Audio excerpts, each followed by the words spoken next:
Good afternoon, everyone. I'm Quita Culpepper, and thanks so much for joining us here on KVUE Plus. And right now, we're waiting for updates from the Bastrop County Sheriff's Office about a decades-old cold case. Now, this case dates back to June of 1979, when deputies found a woman's body along Highway 290 near FM 696. That's very close to Elgin.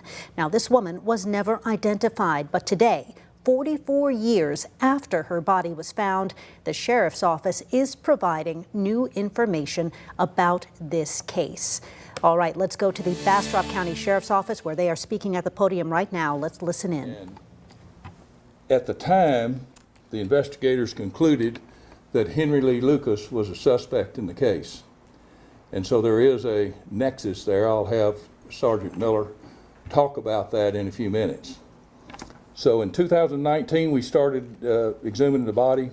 We got a DNA sample. We carried it. University of North Texas was there at the site. They took the samples. They worked on them for a while.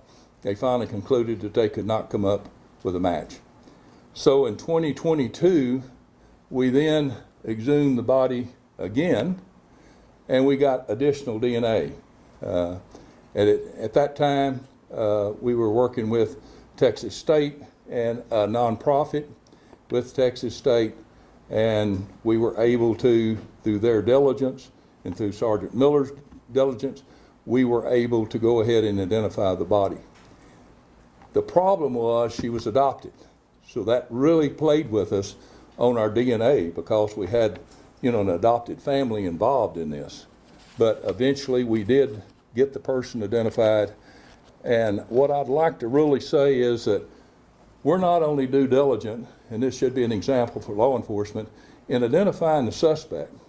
This is a case where Sergeant Miller worked on it to give closure to the family, and that was our primary purpose, is just give closure because we already had a suspect, and at the age of this, as a cold case, it's certainly not anything that we're going to identify a suspect on other than maybe Henry Lee Lucas. But with that, I'd like to ask Brian Gertz, the DA, to comment because his office has been really instrumental in supporting us through getting all the court records and everything, documents, in order to have these bodies exhumed. Thank you, Sheriff. This is a fascinating case study. You're talking about a victim that was unidentified for all these many years, and through the joint efforts of law enforcement and the civilian population and private and nonprofit agencies, which I think Sergeant Miller will go into in more detail, there's a family that can rest in peace, and there's an individual who's not an indigent person in a grave. And that's a beautiful thing. Yeah, let me call on Sergeant Miller now. He can go over the investigation a lot better than I can. He can share some more details that I haven't shared, and plus we'll open ourselves up for questions as soon as he gets to making his presentation. So like the sheriff was saying, on June 21st, 1979, Sheriff's Office responded to a location on Highway 290 near FM 696 in regards to a female subject that had been found deceased on the highway. 1980, there were no leads and nothing to assist in identifying her at that time. In 1984, the investigation came back up with the Texas Rangers involved, and Henry Lucas confessed to killing her. In May of 2019, we reopened. The case was never closed, but we started working heavy on the case and ended up exhuming her body with University of North Texas. Got some DNA samples from the gravesite.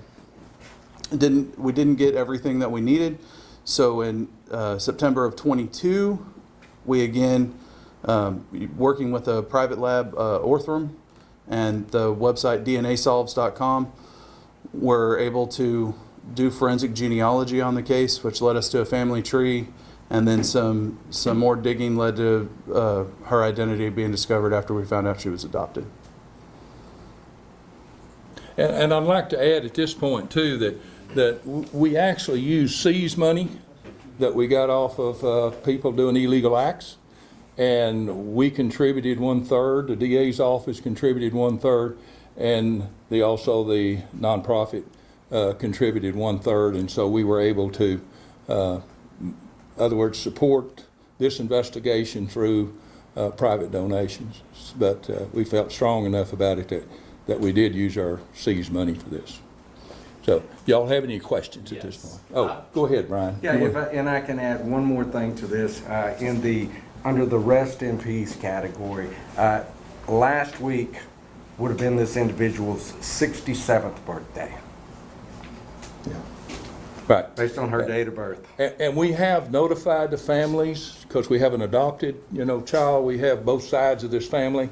We've notified them. They have requested anonymity, and so we're going to honor that. But she had one daughter. That daughter has been notified, and so yes, she did. The victim did have one daughter, and we have notified the daughter and the other family members that we can find. And but they requested that they did not want to be interviewed or identified during this conference.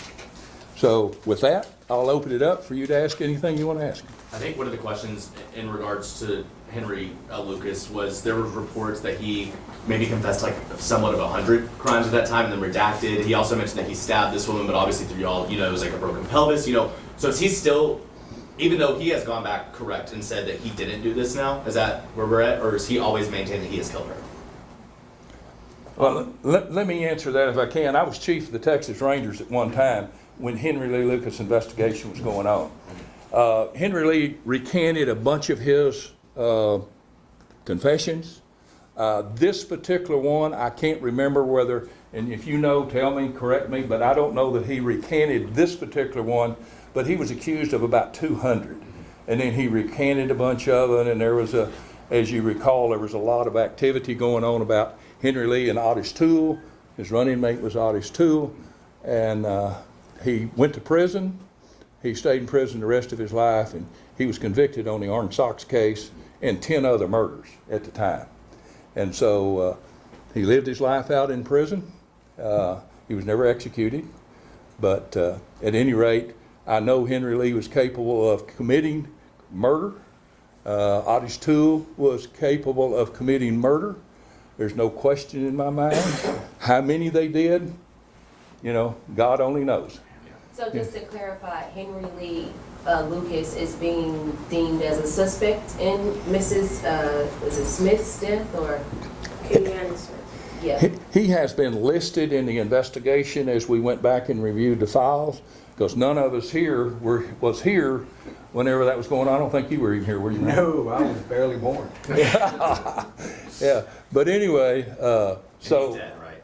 Pardon me? Henry, you said lived out his life. He's deceased now? Yeah, he's deceased. He died in prison. Gotcha. And Otis Toole died in Florida in prison. They died at separate places. And during my career, I had the opportunity to interview both of them. And I certainly think either one or both are capable of this. Whether they did this or not, I don't know. But this murder is so old that I doubt seriously if we'll ever develop a suspect.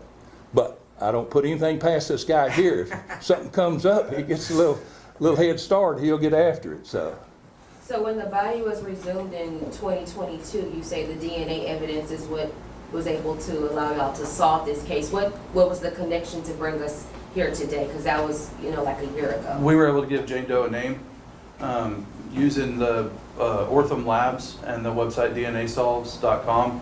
We were able to find out a family tree that she belonged to, and then through further investigation, we were able to find out her identity.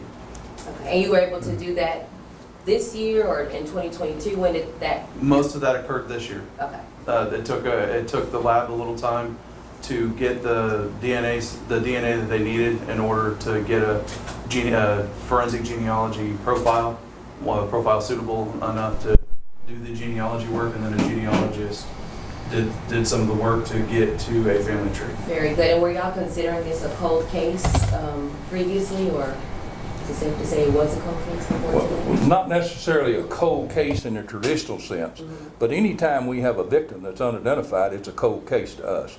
We're going to try to identify that victim if we can. Can you talk about the role, the DNA testing and genealogy plays in cold cases these days, and has that helped you in any other cases, or will that be used in any other cases you'll have here in Bastrop County? It will If you be. don't mind, if you could go to the podium, we'll appreciate it for our audience. The genealogy and the DNA, we're using it on several other cases right now. It will continue to be used and be a valuable asset. The advances in technology are helping us solve even these older crimes. How many cold cases do y'all have at this time here in Bastrop County? I'll let the sheriff answer that. We have a number. I'm not prepared here to discuss all of those. I have been asked that question, and I am going to meet later on with somebody about that. But as far as having something I can put my finger on, I'll tell you this case we're looking at, what is it, 17 or 20 years old that we're doing DNA on? From 1984. 1984. So we've got another older case that we're working on, because put one aside, we'll move to another. And I'd like to say too that this identification was slowed because we had to get court permission to even know who the adopted family, that when you're adopted, that's all protected. And so through his due diligence, he was able to go back to the courts and get permission in order to reveal that adoption information. And so that slowed us down. But nevertheless, we wanted both sides of the family notified. I know you said the family wanted to have privacy in this Correct. moment, but are you able to tell us, their feelings? Were they, relieved when they found this news out, or? Sergeant Miller talked to them personally, all of them. They were, several of the family members I spoke with were relieved to find out where she's been and to find out where she currently is. Could you offer a spelling just on Kathy Ann Smith, just the, Ann part? The Ann is just A-N-N Okay. And Kathy's with a K. with a K. And we might have gone on this, but the reports were believed that it was due to her being hit by a car, right? With the broken pelvis, or have we, I've seen reports that it was believed that her death could have been due to a car crash of some sort. Is that something that you guys have looked at? Yes. Yeah. So that is the case. So the cause of death is car crash or Homicide. Homicide. Homicide by a car. Yes. vehicular homicide? Keep in mind that during the time that Henry Lee Lucas was being investigated, one of his techniques was to find someone walking down the side of the highway and run into them and disable them so that he could then sexually attack them. And so that too fit in. And Sergeant Miller was able to determine that there was a connection in Austin between the Salvation Army and Henry Lee Lucas was there at the same time that Miss Smith was there. So, because that's where the family let her out, was at the Salvation Army, and Henry Lee was known to be at that location sometime during this period. So I'm not trying to sit up here and say that we've made a strong case that it's Henry Lee Lucas. I'm just saying that he popped up as a suspect early on, and we even found evidence during the investigation Sergeant Miller did that there was a nexus between them. Can you just, Will this case stay open because of that? Is this closed, just the fact that you haven't identified the suspect?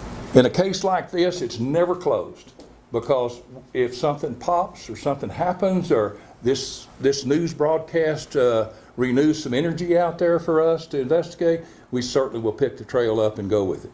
can you just talk to us about you all's feelings about the outcome of this case? I'm pretty sure you all investigated many cases. This is something that happened 44 years ago.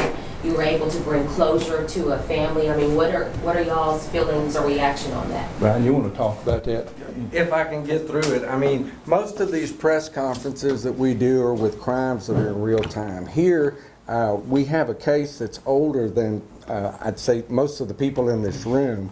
And there was a family that didn't know, what had happened to their loved one, and now they do. And we're never going to know specifically what happened that night. We're never going to solve this crime per se, because, again, by the time she was recovered, there was no way to get, even in today's modern world, some forensic data that could tell us whether she'd been sexually assaulted. So we had very little to work with.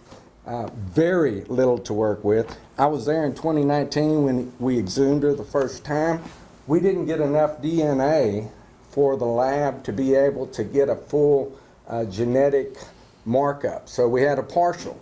went back again a couple of years later and got another one that was successful. So a lot of resources, a lot of effort, great feeling. Wish we could stand up here and say they all go that way, but they don't. You know, this is a CSI Bastrop at its finest. So. Can you talk about the location where she was found? I know, FM 290 and FM 696. Field. Is there any marker there that There is no marker there. The highway was a lot narrower back then, but it was about 6 miles outside of Elgin, just before you get to Highway 6 or FM 696 on the north side of the highway. And y'all ask about the gratification. You know, here we have a child that did not know what happened to her mother. You're talking about gratifying. That is extremely gratifying to know that that daughter now knows exactly what happened to her mother and can bring closure. You know, I would think, I haven't been put in that position, but I would think that if I was put in that type of position, then I would want to know, and then once I knew, it would be really rewarding. In fact, I got a call from the family member, and they're talking about putting a headstone at the gravesite. So that's just how much they appreciated this being solved. I don't know if you can talk to this, but can you talk to the sense of how the community felt during that time? I mean, you have a woman found dead, not a lot of information. Was the community on edge? I can tell you that I'm fifth generation Bastrop County, and back at that time frame in Bastrop County, a dead person, a homicide, that was huge news because it didn't happen. It just did not happen. And so I can remember, not like you were involved with, but I can remember the Henry Lee Lucas, nightmare. Saga. Yeah. I mean, basically, I was under the impression as a kid, you put a cheeseburger in front of him and he'd tell you whatever you wanted to hear, which is why I think they ended up recanting, not the cheeseburger, but they ended up, he confessed to a lot of things. I don't know that we could ever definitively say who did this, but what we can say is who she is, and that's huge. And correcting the record, we got criticized in the Rangers because we gave him hamburgers. We didn't spend that extra little bit on cheese, so just so you know. But, I did not know that. I ate a hamburger with him, in fact. Any other questions? Just for clarification, for timeline purposes, the last time the body was exhumed was 2022, but the body of Katie Smith was officially ID'd now in 2023? Just several weeks ago. It hasn't been that long ago This year. that it was. We were just preparing and making sure all the family, we had some family members we had to track down. Yeah, I remember you mentioned that. Right. Okay. It's just for timeline purposes. Right. It's Katie or Kathy? Kathy. Kathy, K-A-T. And you are not looking for any other suspects? We have no other suspects at this time, and unless something comes up, we're considering Henry Lee Lucas as our primary suspect, and I doubt seriously if anything else will happen, but you never know. Stranger things have happened, and y'all's coverage of this could produce something. Somebody might come in and confess, get in their older age and really want to feeling sorry or whatever reason, and I certainly say that if someone is watching this and they were responsible for that, we'll certainly take the information and work on it. So. And just one more time, just for the body that was found, what was the cause of death? One more time. Sergeant Miller, you can comment on that. I'm not sure exactly. Do you have the autopsy report? It was homicide. They just ruled it was homicide, but there was some trauma to the body and so forth, which would have been consistent, I think. Correct me if I'm wrong, but been consistent with being hit by a car. But once again, that did not keep us from ruling out Henry Lee Lucas because of his previous modus operandi. So is it safe to just keep it at homicide or call it a vehicular homicide? Well, we have to rely on what the pathologist tells us. The pathologist told us it was homicide, if I recall. I don't remember it saying vehicular homicide. It was mentioned in there that it could have gone either way. It was Dr. Bayardo. But clear that it was to her pelvis, right? Yes. Gotcha. And no established motive? The motive? Yeah. Well, now, if you knew Henry Lee Lucas, you'd know what the motive was, but, you know, he killed people, he raped people.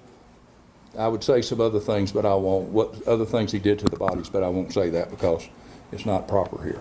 But I would just say that his main goal was sexual assault, and that was the reason that him and Otis both would take people down and sexually assault them. Thank you all so much. Thank you so much. Oh, thank you. And our Facebook page members changed, so if y'all see on Facebook, we got a new site, so if y'all would continue to follow us on a new site, we'd appreciate it. We're still trying to resolve the old one, but for right now, we're on a new Facebook site. And you've been listening to a press conference with the Bastrop County Sheriff's Office giving an update on a 1979 cold case. After private and non-profit agencies and law enforcement worked together, they were able to finally give this victim, 44 years after her body was found, her name back. She is Kathy Ann Smith, and at one time, Henry Lee Lucas had claimed responsibility for her murder. But law enforcement that were there today say they may never be able to prove that Henry Lee Lucas was responsible for her death, or they may never be able to actually find any other suspects because this case has been going on for so long. Now, in 2019, they did exhume Kathy Ann Smith's body to try and get DNA samples, but they were unable to get a true match. They tried again in 2022, and at that point, they were able to get a match with her DNA, and they found out that the woman had been adopted, so that did complicate the case. So it took a little while longer to find her family. Now, the Bastrop County DA said this was a fascinating case. He actually teared up while saying that Kathy Ann Smith finally had her name back. She was no longer indigent, lying in an unmarked grave, and that her family would finally be able to know what happened to her and get a little bit of closure. And last week would have actually been Smith's 67th birthday. And we'll bring you more on this story tonight on KVUE News at 5 and 6 and on all of our digital platforms. Thanks so much for watching.